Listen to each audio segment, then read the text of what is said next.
1979. On air, online and on your smart speaker.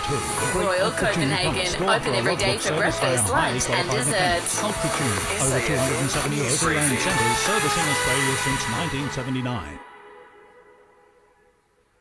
Hello there, Damien Carven with your national news briefing.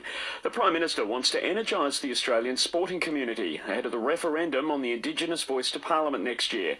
Anthony Albanese meeting with NBA legend Shaquille O'Neal this morning, who's done a lot of work in the social justice space. We know that Mr O'Neal does a lot of work in the United States about social justice and lifting people up who are marginalised, including through sporting organisations. The Fair Work Act is in for a major shake-up, with moves being made to achieve equal pay. The gap between what men and women are paid is around 14%, according to Workplace Relations Minister Tony Burke. He's told Nine they're aiming to overhaul the Act by the end of this year. There could be contracts where you're not allowed to tell your other workers what you're earning.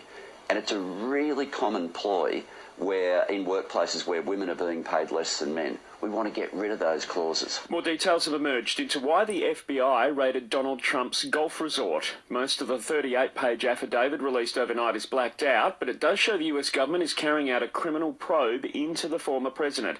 It's focusing on the improper removal and storage of classified documents in unauthorised spaces, pointing to evidence of obstruction. And Qantas is setting up a new call centre team to help travellers use their flight credits by the end of next year. The Flying Kangaroo owes more than $1 billion in flights over the last 2.5 years, following the COVID pandemic. What would you do with $1? Did you know that for every $1 donated to Food Bank, 2 meals are created? Head to foodbank.org.au.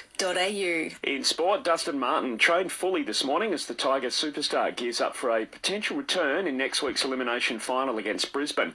But teammate Tom Lynch remaining tight-lipped on the superstar. We trained today and I think he's got a bit more to go through on Monday. Fingers crossed, obviously we'd love to have him out there. I think he's got a couple of things to get through, but as soon as we make the decision, I'm sure we'll get that out to you guys. Round 1 in the AFLW continues. Essendon facing Hawthorn tonight at Marvel Stadium, and Australia naming a near full-strength side for the first one-dayer against Zimbabwe in Townsville tomorrow. Sell your home with Mill & One and John for a $2,000 fuel card. This is SAFM weather. A look at the Limestone Coast forecast. Mostly fine, 17 the top with the slight chance of a shower. Fine 20 for your Sunday and showers on the way for Monday 15. Our listener app is your new home of radio, podcast, music and news. Join up to listen live or on demand now.